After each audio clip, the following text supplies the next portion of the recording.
Okay, there we go. Live. CP attendees joining in droves, so that's great to see. Hello,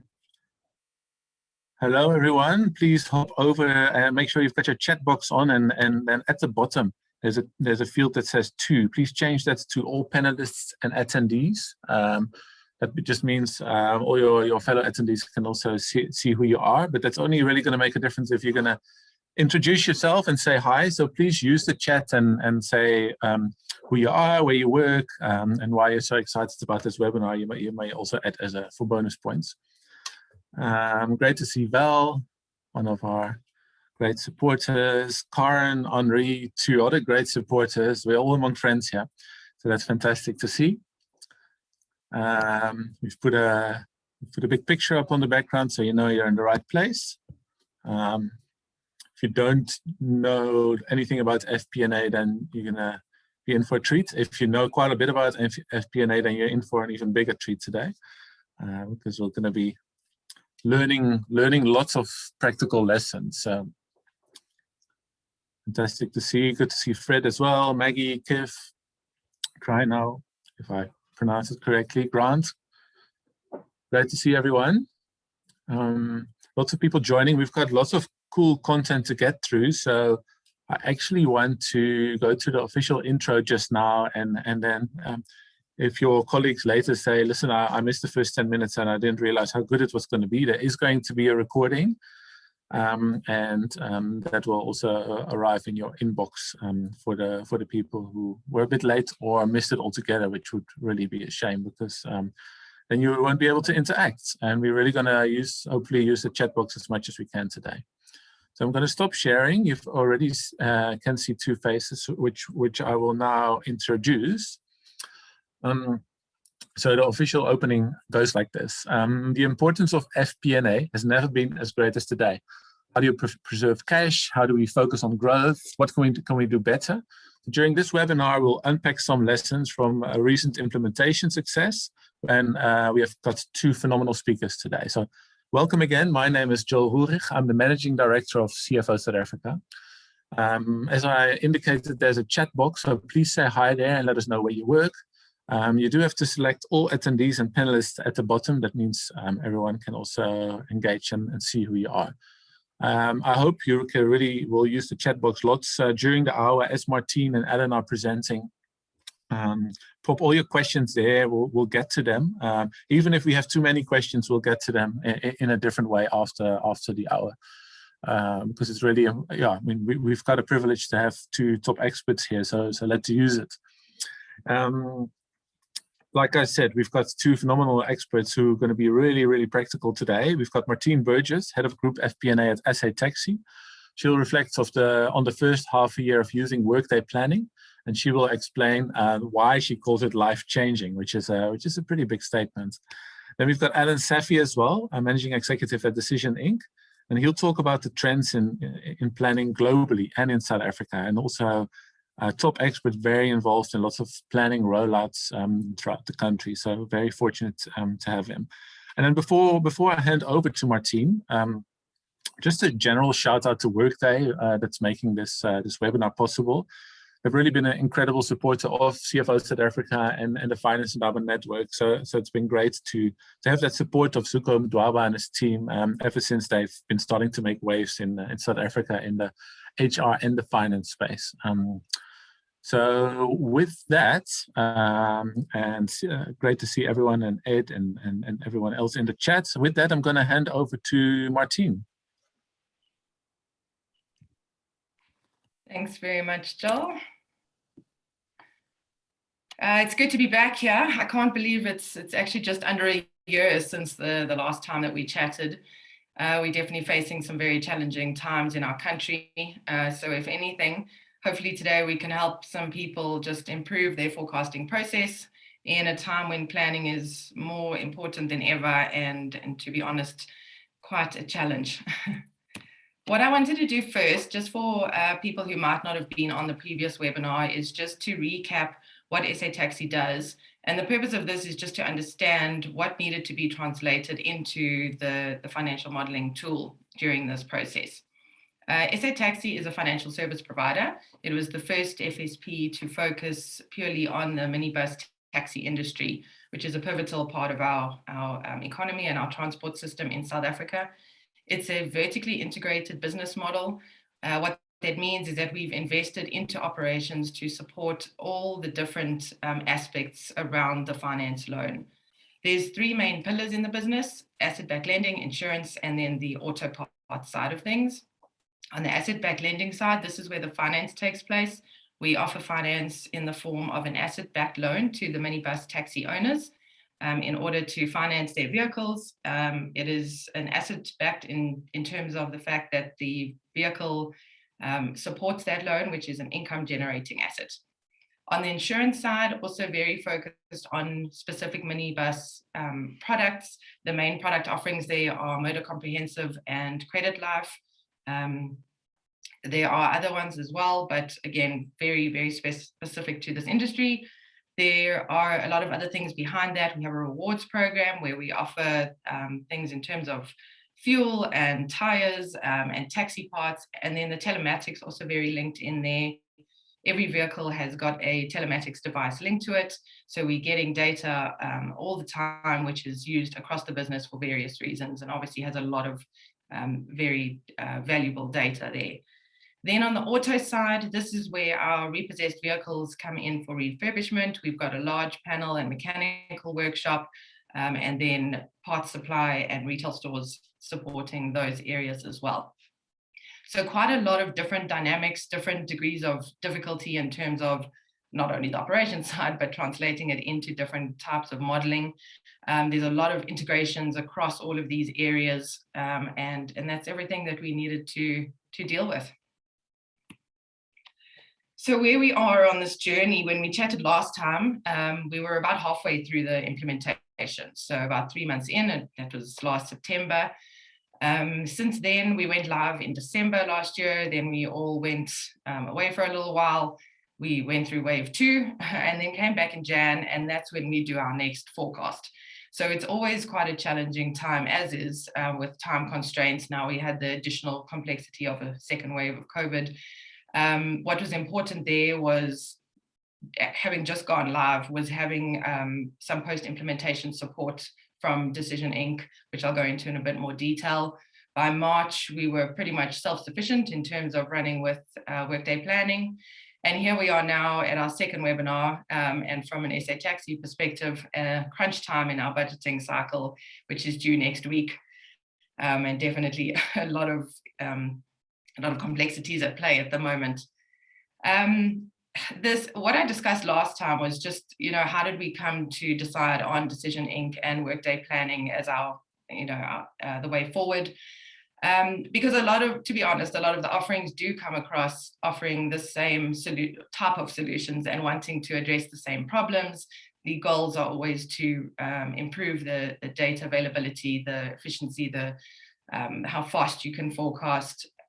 So I can't give you feedback on how all the other systems would have done, but what I want to do is talk about how the rest of the implementation went and how it's being introduced and helping us in the business. So some of the key things that I just wanted to highlight, bringing the team along. So from like every meeting with every different vendor, we had a lot of discussions with other industry experts, with colleagues, but the whole team was with us. So when it came to the decision, a lot of people had input, they gave their views, and then when we decided to go ahead with someone, it was a joint decision. And then everybody was much more vested in making it a success. The training was extremely important. So during the 6-month implementation phase, there's training offered to you on the platform. It's very detailed. It actually takes a lot of time. So you have to be quite dedicated, but at least you get to a point at your go live date that it's not completely new software. I mean, believe it or not, there was a time in the world when you didn't know how Excel worked. And then it just becomes second nature. So that, I think, is just important to include in your process of time management in that implementation phase. Management, bringing them along for the ride, just explaining at all points why you're going with the specific tool, what it can do, seeing how those conversations go and what they could see as exciting, to make sure that you incorporate it and do show and tells as often as you can, just quick things to show them the benefits and little additions that are coming through. And then the post-implementation support that I mentioned, it was only about 2 weeks, but it was a dedicated resource from Decision Inc., who was obviously very familiar with the project and the tool.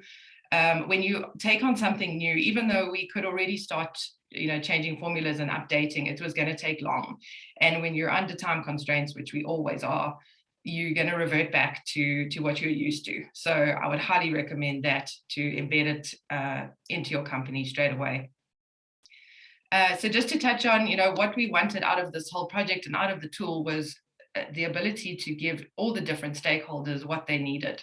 So from a finance perspective, it needs to be very detailed down to every single general ledger in our ERP system. The shareholders then is the complete opposite view, very high level summaries. The executives maybe one level down, they'd be more interested in the various operational areas. Then operational heads would need even more detail, but more from the drivers of each of the areas, less about the financials.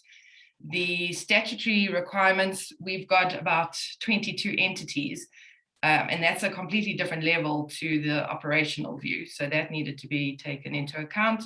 And then the funder view, which is extremely important at the moment, it's generally more a cash focus and an asset liability focus. And then secondly important is the financials. So what we've done to try and achieve this all now, we have got our web-based solution, Workday Planning, in place. We've got 7 different financial statement views. We've got 59 sheets, which is essentially a model. I'll talk more to that now. 21 assumption sheets and about 80 reports that we've built, and that is from January till now. And you can see how quickly it builds, because everybody now realizes that you can have a unique report for every single person in the business. Even if you're in the same area, you have a different way of wanting to look at things. And that's something we just could never have achieved before.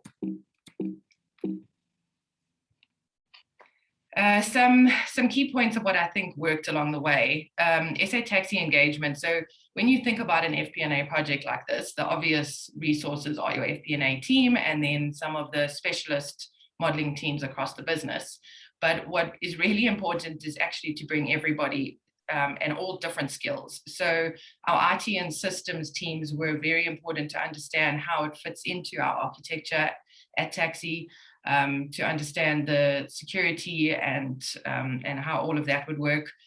The management information, so the next step is kind of the data integration. So having them involved in the project while it was being done by Decision Inc., understanding exactly how it translates all the data into the database in Workday. That just helps you to be able to become efficient on your own. Every business is going to change. You're never going to stay with a static model and static data. So whenever there's something new, we can now bring it in ourselves. Personally, I wouldn't know how to do that, and that's why it's so important to have all these different people involved on your side. The finance and transformation specialist in that area, crucial again to understand all the detail that needs to be included in order for it to fit into finance, and be able to fit into your GL structure, into Pastel, and then to export it from this system into whatever other reporting systems you might need across the business. FP&A modeling teams is probably the obvious one. And then the segment owners, so what I mean by that, it's the key heads of each of our operational areas, discussing with them how they want to put their inputs in, if they wanted more detail than what we used to do, not just assuming that what we had should carry on and trying to improve on that. And then again, just bringing everybody along and making them see what the benefits could be. Then moving to the other side, the collaboration across SA Taxi and Decision Inc., that was crucially important as well. The project management on both sides was really extremely detailed. We had a detailed plan to the day, obviously with flexibility in there. Some sections take longer, some are shorter, but because that was so well managed, we drove the teams to finish in the expected timeline and the expected budget. And that was really something that I didn't realize would be such an important part and run so well. The blueprint phase, that was probably almost a third of the entire project.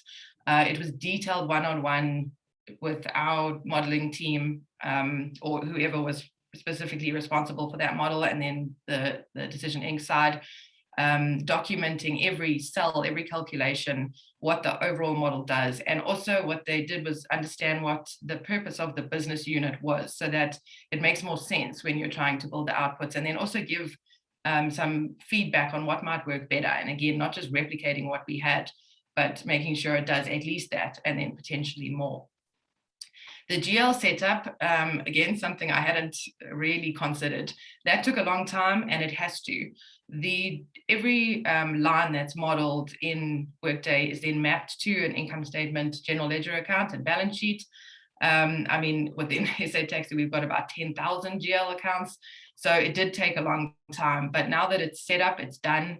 You don't have a generic income statement balance sheet across any business. So take the time, get that done properly. Then you just have to worry about your modeling going forward and changes, and everything just automatically rolls up. And you have all your financial statements in any view that you want.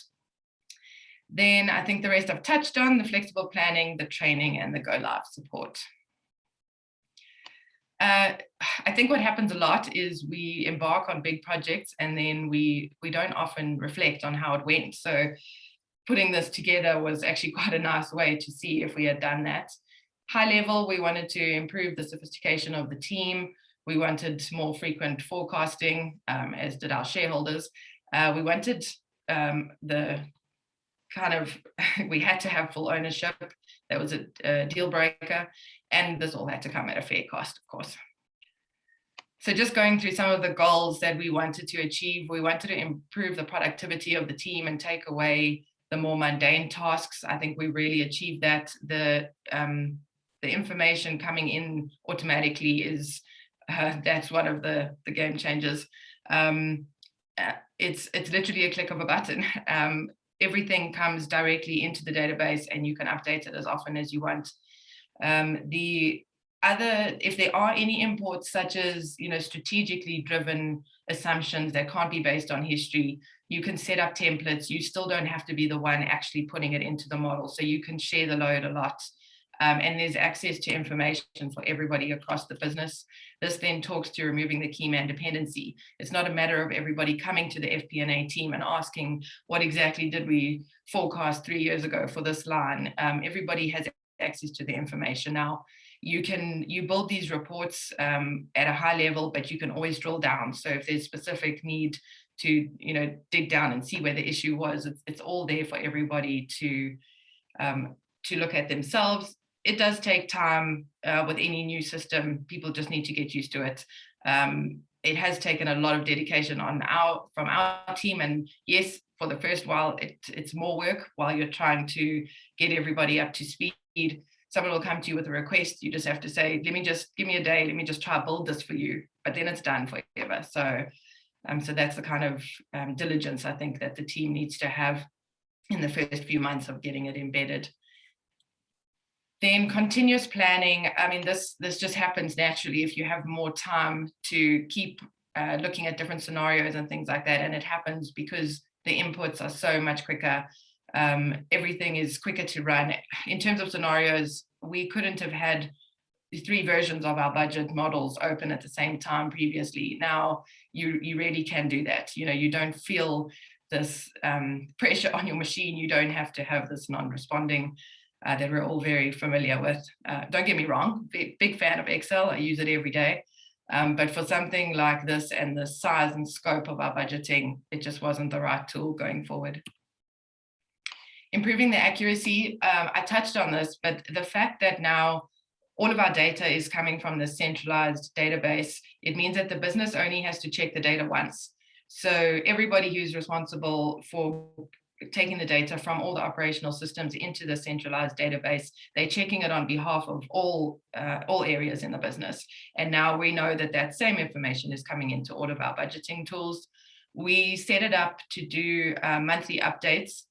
You can set everything up automatically, but if you need to run something again because something changed, you can obviously do that.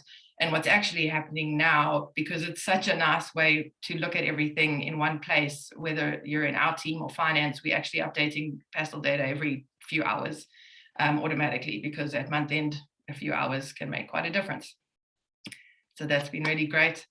Increased collaboration, this we've started to see the benefits, but I'm looking forward to it getting more and more. But things like having a meeting, especially being all online now, you can put the tool up, you know, it's all web-based, so it's easy to just have it on your screen, change some assumptions as the discussions are going and see the results, compared to a, you know, let's go away, let's put it in all the models, come back tomorrow, and actually now they've changed their minds already. So I think in today's times, that's going to add a lot of value.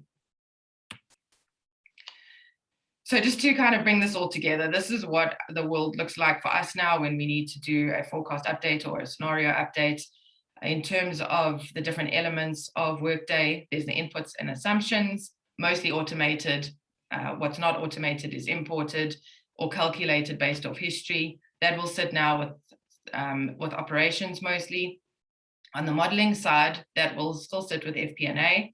And just to touch quickly on the types of things that are in this tool, because people always want to understand how you transition and what are the capabilities compared to what we're used to. A sheet is essentially a spreadsheet. It can do all the same calculations that you could do in an Excel spreadsheet. Generally, you'd have the months across the top, but it's very flexible on what you want to look at. When you get to a cube, that's a great benefit in terms of granularity. For us, let's say we wanted to have 5 different vehicle types with 10 different year models, etc. You'd end up having a very long spreadsheet or lots of different sheets.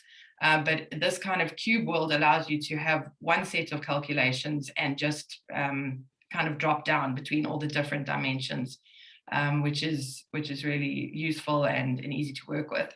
And then the attributes is like another level. So you can kind of put these on top of all the accounts. And where we would use that is to then translate from all of these different accounts into our different segments or cost centers. So you can view in whatever type of summary is relevant to you.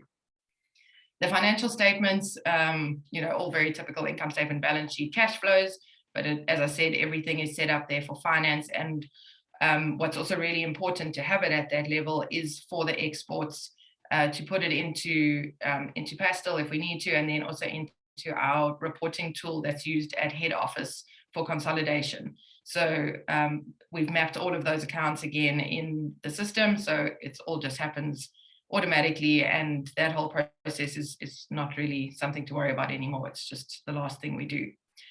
The reports side of things, yeah, it's also life-changing. It works like a pivot. So now you've got everything in one place. You've got all of your inputs, all of your assumptions, your calculations, your outputs, and you can just create anything that you want for every different person. I can't believe we've got 80 already, but it just shows how quick and easy it is. It is also all part of this web-based design, but you can link it into Excel as well. And that's just for some people who really are much more comfortable in Excel and maybe want to link it into some of their own workings. So you pull it directly through Office Connect, so it updates live with whatever information is currently in the system. And then that also works really well. Also, if you need very specific formatting and things like that. And then just quickly to touch on where we are in the world, has it changed the role? I don't think FP&A role has specifically changed. It's just become a lot more demanding, fast-paced. We need the data to be quick and accurate. We need to do more frequent forecasting. We're having more regular meetings with senior management, especially being online. So I'm just very grateful that we embarked on this journey last year, that we are in a place where it's ready to go, it's in place, and we're starting to see the benefits. And yeah, we can just help the business navigate these times and help it continue to grow. Thanks. Thank you very much, Martine. That was fantastic and very practical. And yeah, thanks for also making that link with where you were and what you presented about half a year ago, a little bit more maybe, and where you guys are now. There's already loads of questions in the chat that we'll definitely get to later, and I really want to encourage everyone to to add some more questions if you do have them, so we can tackle those towards the end of this webinar. But for now, I'm going to hand over to Alan, who will look a little bit more into the trends that he's seeing in South Africa and the rest of the world when it comes to planning. So I think Alan will come onto camera just now, and we'll go off cam. Yeah, Joel, I just want to make sure. Should be sorry, there we go. And I know I didn't want to say this, but Joel, can you see my screen? Sorry, I'm just not. We can see it, but it shows. We can also sort of see your next slide very small, so it's not the whole screen like earlier. Okay. Just give me a second to sort that out. Okay, so I think that's perfect. And then if you want to, you can also switch your camera on. Oh, is it not back on? It was on just now. Okay, give me 1 second.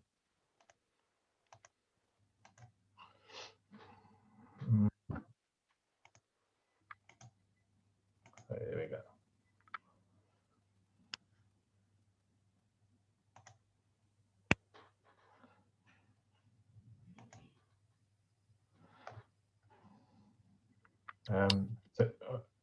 Sorry, one more check, Joel. Sorry, before I start.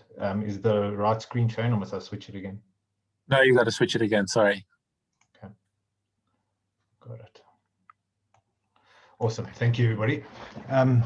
Sorry about that. It's just working with the dual screens gets a little bit tricky with Zoom.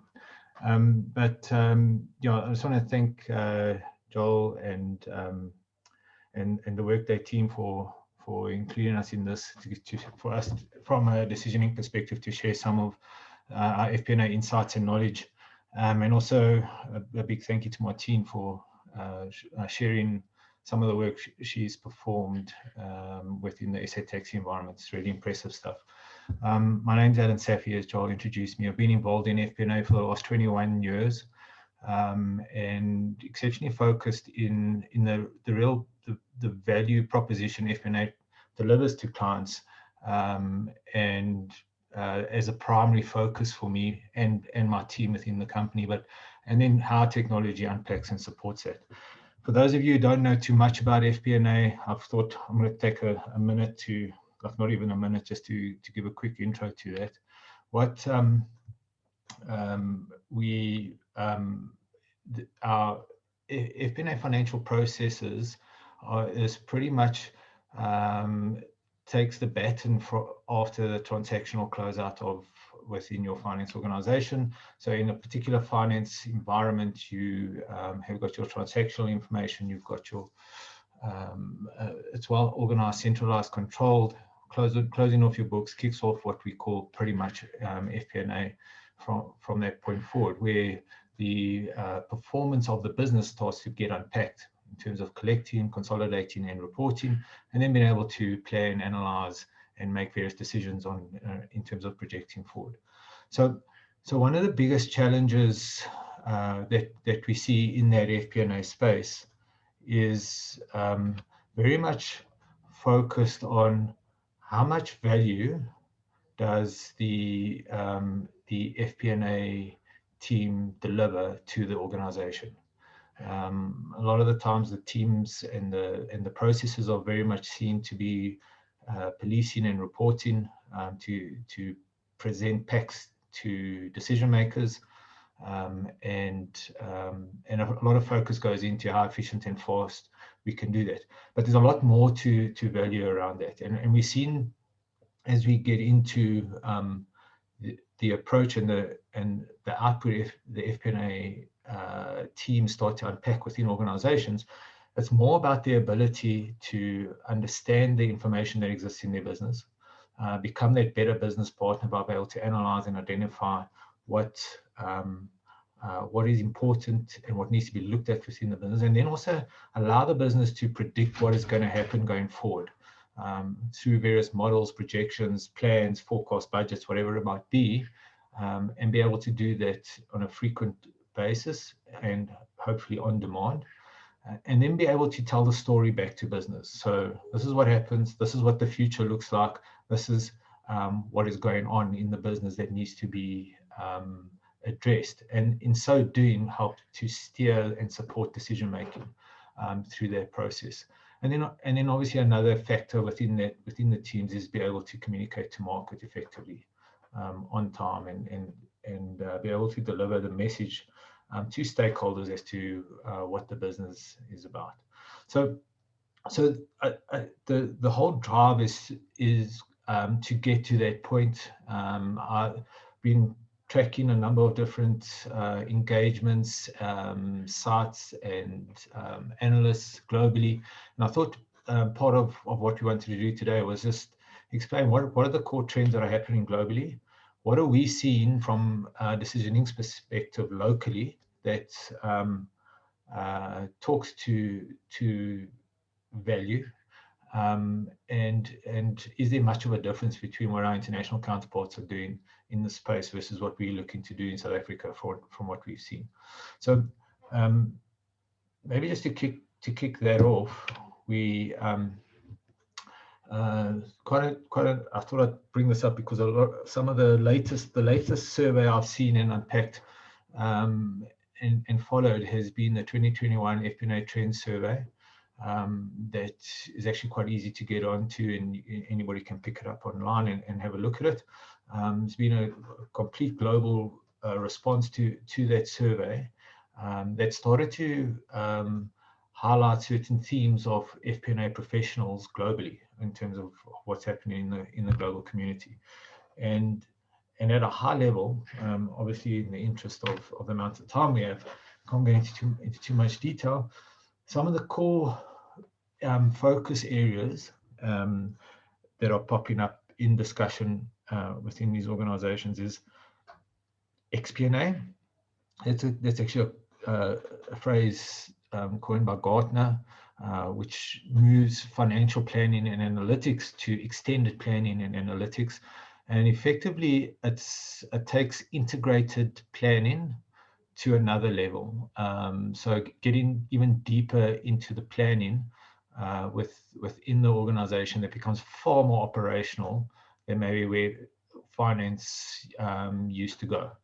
And they're seeing that is a trend going forward all the way through and past 2025, that finance is going to be heavily involved in operational planning, and the systems that are used for operational planning that will drive financial views of the business going forward.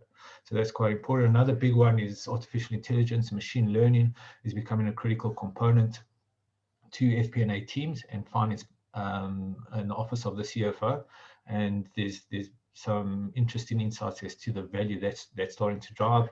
Automation is becoming critical. I think that's something that Martine touched on in her view. The ability to automate the collection of this information and data in order to run models has been a major step forward for SA Taxi, and that's a common win that we've seen with FP&A solutions, particularly as you start to modernize the technologies away from Excel.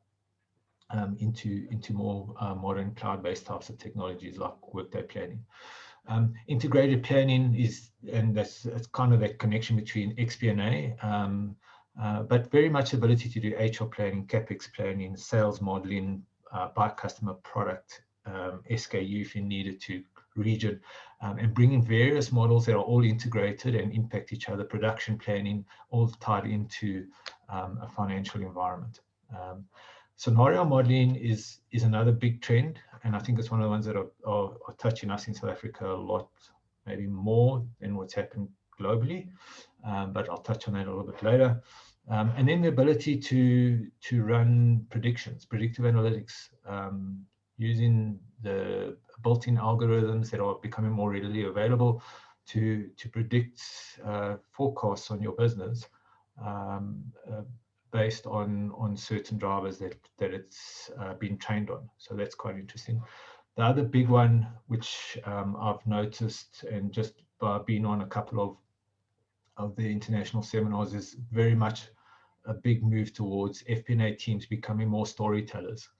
So not just replicating the pack month on month and distributing it on time for various users to make head or tail of it, but actually start to tell a story behind the numbers that exist there, which means analytics needs to become a much stronger component of the tasks that an FP&A professional would perform. Connecting strategy and execution, I think, has been a common one for a while.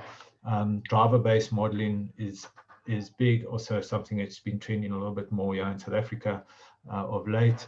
And then one of the other big trends that we've seen that I've unpacked is that FP&A financial professionals are becoming more than just finance experts. They are being relied on more to drive an analytical agenda in the business as well. So start putting together analytics reports, not just your typical actual versus budget or actual versus forecast variance types of reports and then dishing them out, but actually getting into some of the more advanced analytics that comes with visualization of information, with drill down, the story that tells together with predictive analytics.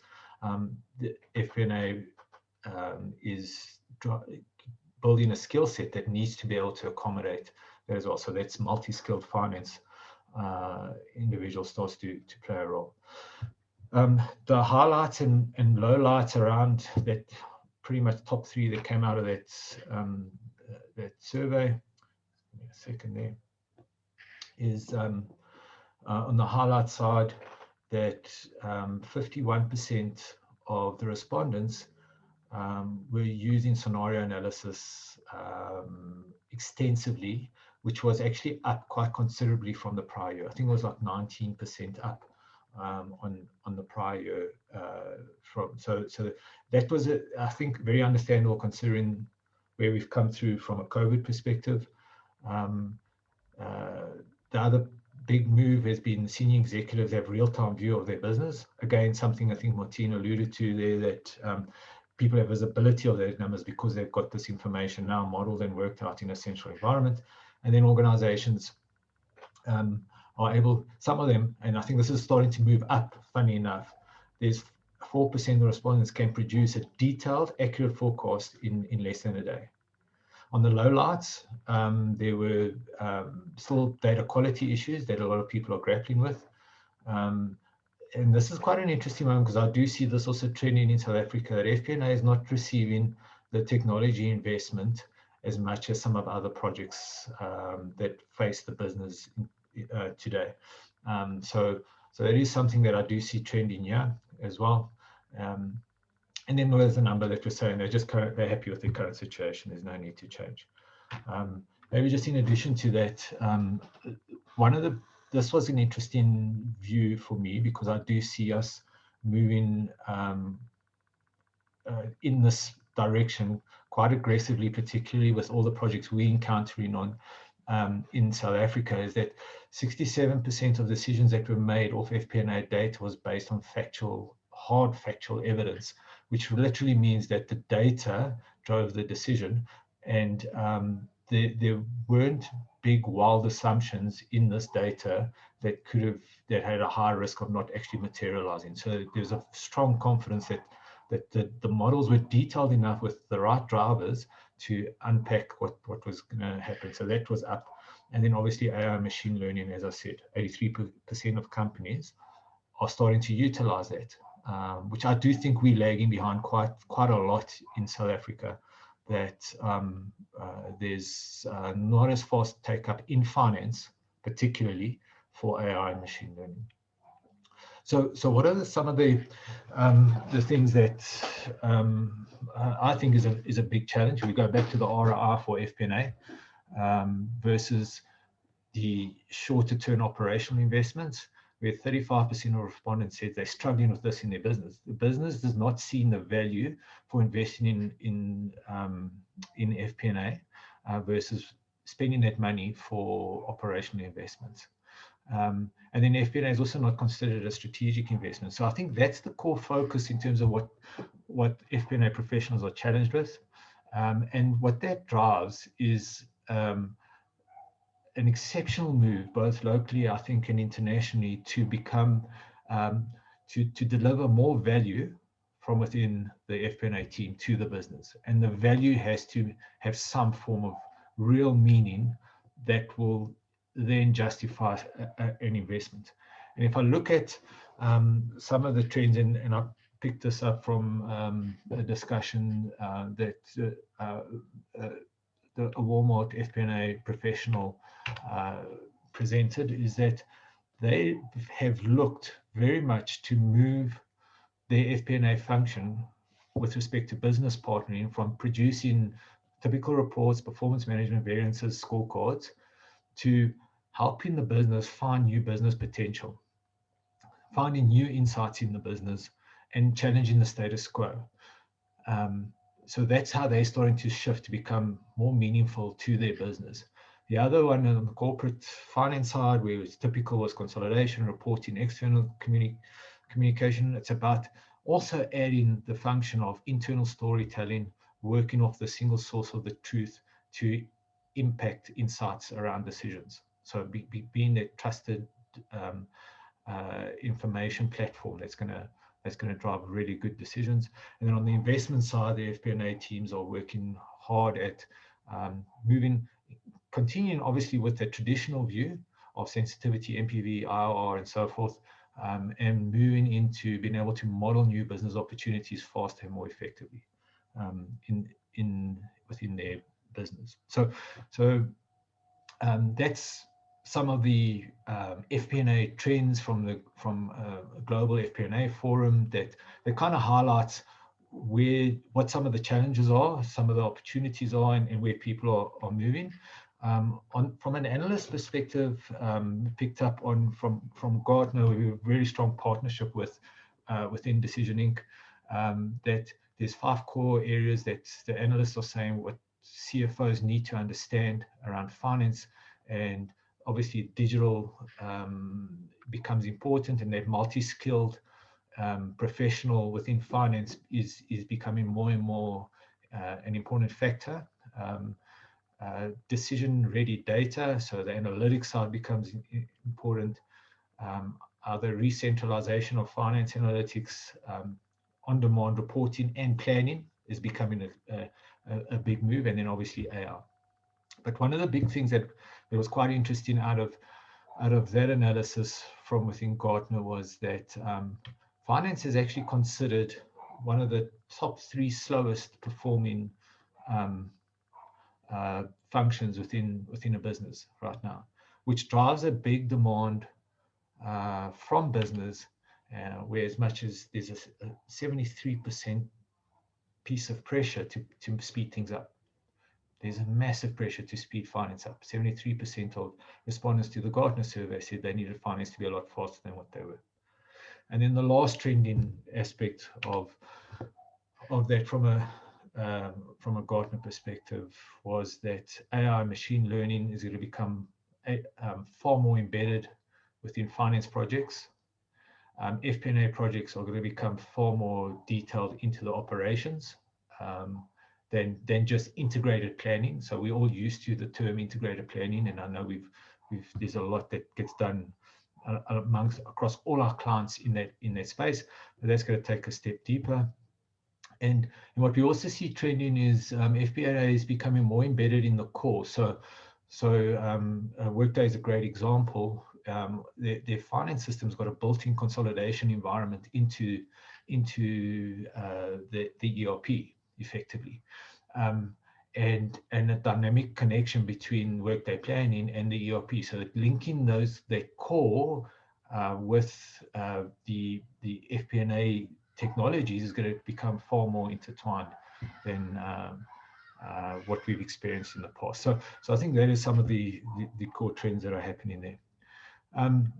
Then just to quickly pick up, and I'm not going to go into too much detail here because I've touched a lot of it in my discussion, but FP&A teams are looking to cover all these aspects that I spoke about, and I'm not, I've spoken in a bit of depth about that, but what does that mean from from a South African point of view. So what's quite hot out of this list that we see our clients focusing on within in South Africa?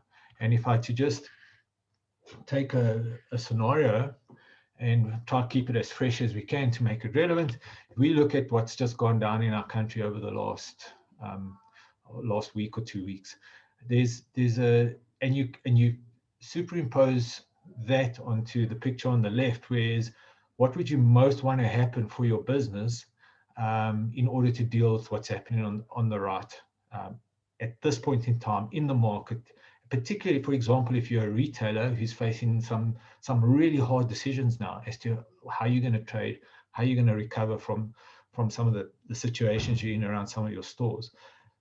And this is something which I think is more applicable. We operate in a more volatile market, and this is driving a lot of our South African organizations to focus in that scenario planning world. And it gets done in various ways, and we've seen various levels of scenario planning operating and working within our client base in order to accommodate this turmoil. And if you consider the focus within the competitive landscape that we face ourselves, that things are happening so fast. In order to be competitive, we got to be outperforming and responding faster to the market than what our competitors do. And then again, when we look at this and we say, well, this is a general view, again from an international survey around what's the general time it takes for companies to forecast. And I mean, we've only got 4% that forecast in less than a day. And as you can see, the percentages go to a midpoint between 3 and 10 days, where a fair amount of forecasting there, but there's still a lot of companies that are forecasting up to the 20, 30 days because of various aspects. And when we look at this, we speak to some clients and they want to fix that. They want to get to much faster scenario modeling and forecasting within their business and do it more continuously.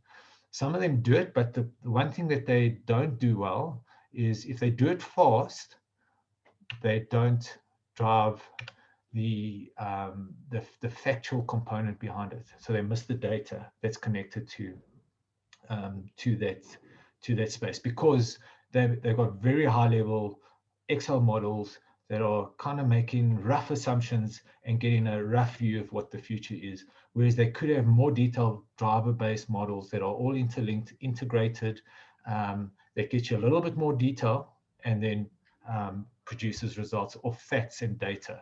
And that's what we try to get, is get it done fast, but get it done on good data that you want to trust the decision. And we do it in this way. I've got 1 minute left, so I'll open it up for questions now.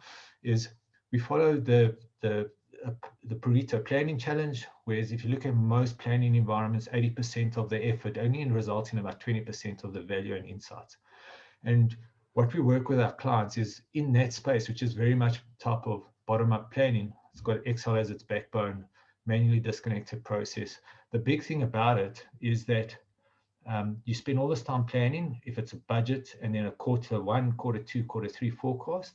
By the time you get to month 2 or 3, the insights and relevance of that plan becomes completely irrelevant until you plan again. So it doesn't return a strong value proposition for the effort that you put in. What we've been working with our clients is to get to this type of scenario where you've got key impact drivers that are based in models, fully integrated, highly automated, that you can turn a forecast around in a day or 2. So that gives you the ability to plan often, every month or even sooner, and then have continuous insights into what's happening around you in the market and how you're responding to that. And there's a very unique framework we help drive with our clients in order to get to that space. But that's where we've already seen clients grabbing onto this and moving with it, because they need to be able to forecast quickly and aggressively. Okay, so I thought I know we don't have a lot of time. You can spend endless amount of time on that, and I just want to say thank you for giving me the opportunity. Thank you very much, Alan. I think that was great and comprehensive and touched on a lot of elements and lots of things people are wondering about. So, and I see one or two people have already asked, can I chat to Martine afterwards? Can I chat to Alan afterwards? So we'll do this. We'll do the intros afterwards. But let's make the most of the 10 minutes we have. There were some very pertinent and relevant questions, I thought. So I'm picking on a few from Kreino van Vuren, who's, I think, Martine's colleague at Capitec, as far as I can see. So I just want to run through those questions, Martine, quickly, because they're all quite good. So he's asking, how many data sources do you have? Like for example, your GL system?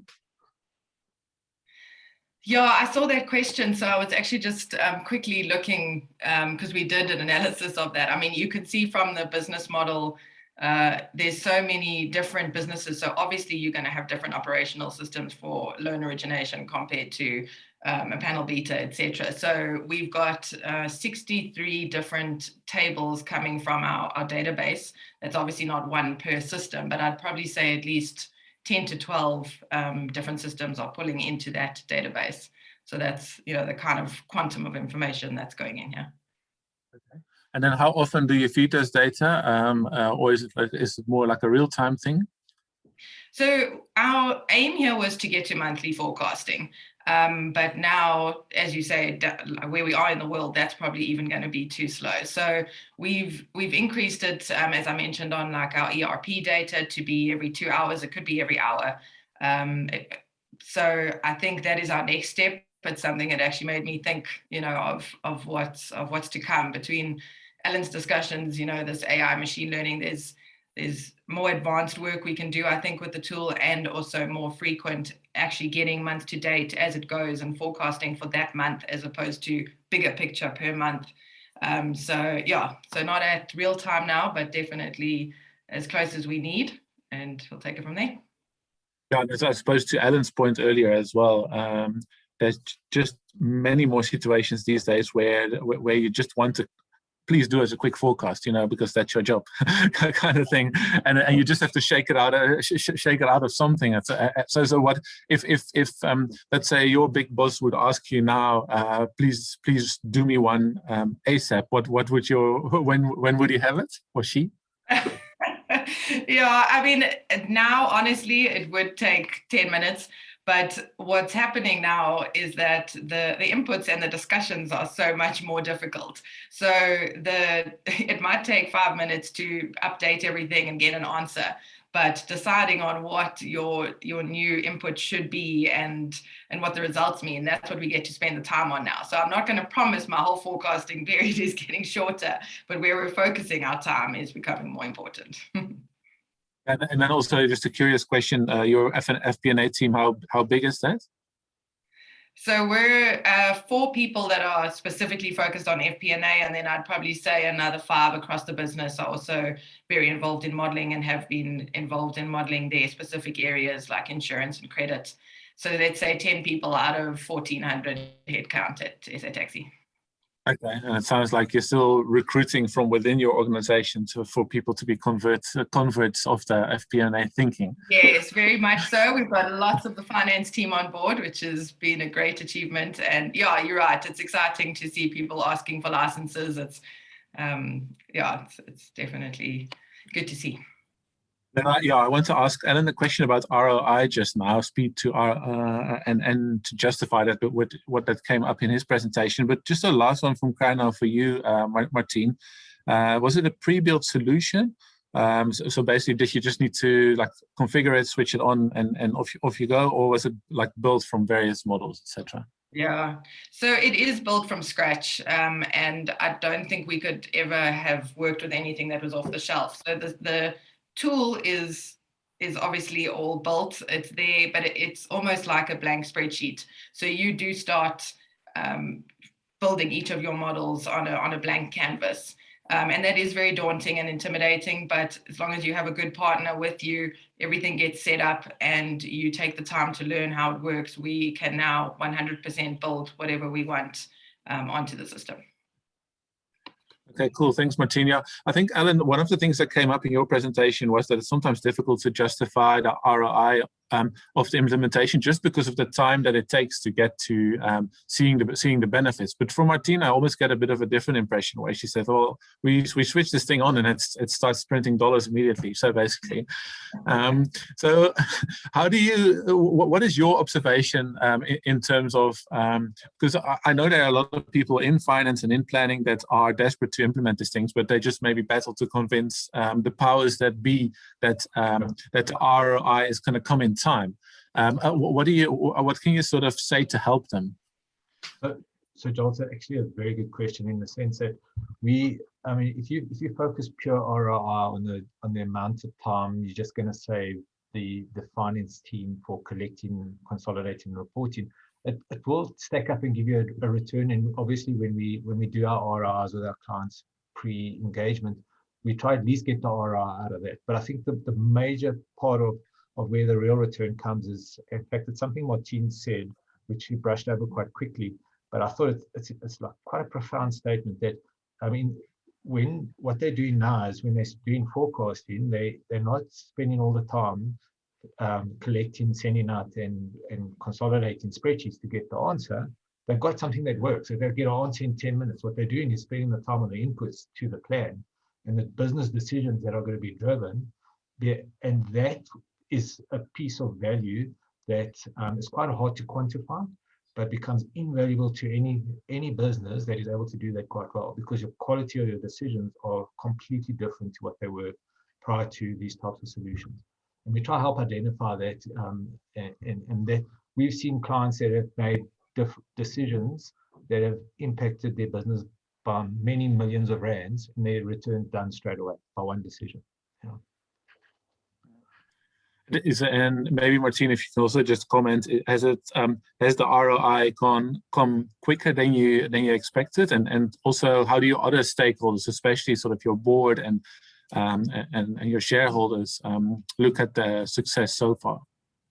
Yeah, as Alan said, it's a very difficult one to quantify. Decisioning helped us with an ROI at the time, because you need to submit that with your project plan. But I don't think you can fully appreciate it until it just starts working in the business, and people are talking about it. We've had other businesses within Transaction Capital asking for me to take them through it, and obviously it always means a lot more when it's the people using it, as opposed to coming directly from the tool owners. So I think the ROI comes from just having it implemented, having finance see the benefits, having people appreciate the fact that they have access to all this information, and it's more practical, I suppose, than financial. The investment as well, it's not a huge investment considering the benefits that you're getting through it, as you say, with better decision making.